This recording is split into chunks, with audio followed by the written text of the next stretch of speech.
Do you want to see me transport to the Nike store? 3, 2, 1. It looks like we're here, right inside. So I did this video recently on TikTok, and it was me going to this random Nike store in Leicester. Didn't plan to go there. Me and a friend just went on a walk and we spotted it. And I did a little video, and somehow, hopefully on the screen I can show you now, it somehow managed to amass over 1 million views. So I called the guy who works at the place, and I asked him this morning, hey, can I come and bring my camera and film and have a look inside? And he said, yes. So in the next shot, I'm going to be there. So let's have a little look at what's inside. It must have been when I came the other day with my friend, but it definitely wasn't as busy around the area. This is the place. So, is it a sweatshop? Is it a store? What is it all about? On the next shot, I keep saying on the next shot, but hopefully we're going to meet some of the people inside and understand what exactly the place with the Nike swoosh above its door is. So, we're literally at the HQ of, is it Fanatic Supplies? Fanatic Supplies in Leicester. Actually the place where you saw on the TikTok little clip.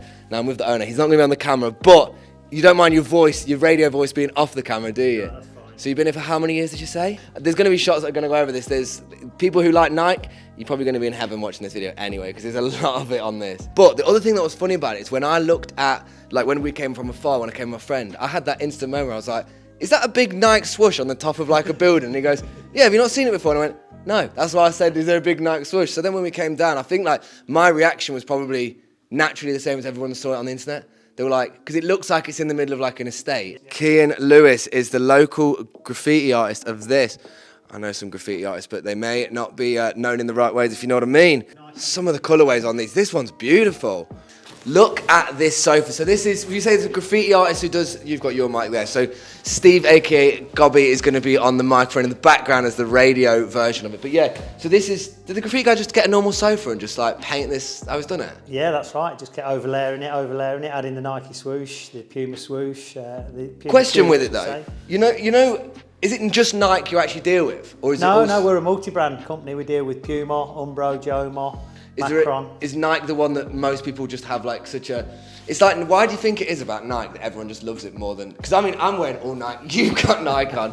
Why, have you got Nike on? Yeah, so what do you think it is about Nike that makes people just go like, I want that one? Like, what is there like a reason you think more so? It's just a sports brand that the kids seem to prefer. It's across all sports, it's not just football, grassroots. The kids just love it, and the teams come in and order it by the bagful. It is sleeker looking though as well. I mean, I know you might not be able to say it. I find it difficult to say because I obviously promote all of the brands, but I think Nike has a much sleeker look. So I'm going to use this clip to do a few little voiceovers on this bit. Just went and met Lewis and Steve, who run Fanatic Supplies. Steve, aka Gobby, didn't want to be on the camera. Do not worry, we are going to get him next time in a more comfortable state. In around 2 months' time, it is a lot different.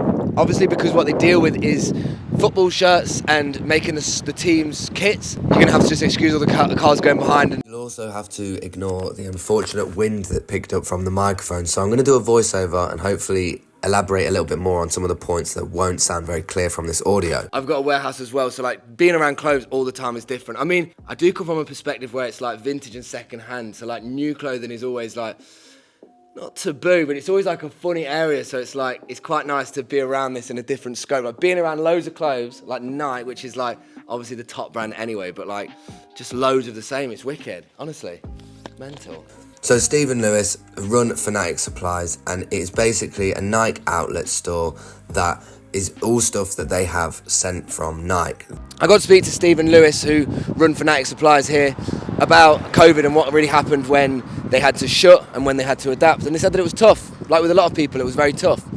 Now, one bit of information that was very interesting to know is that they actually have a direct contract and relationship with Nike. So all of the stuff that they have is sourced directly from Nike.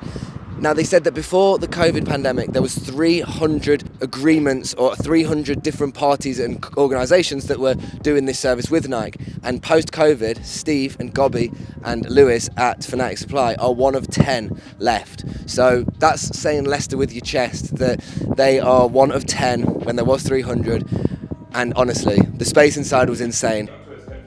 No. That's all right.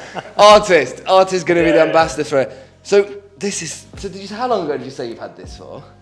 We've been here for 13 years, so he this did came that with two it or 3 years ago. 2 or 3 years ago now, so Yeah, more and more people see it. The more and more people that come in from the community and buy from us are beginning to see what we're all about. Sadly, I wasn't allowed to record any footage upstairs in the main operations, but totally understandable considering confidentiality with what they're doing. Can confirm it isn't a sweatshop and it is an outlet store where they partner with Nike. I really do hope you like this sort of content, and if you want to see more journalistic style, investigating lifestyle types of content like this, let me know in the comments.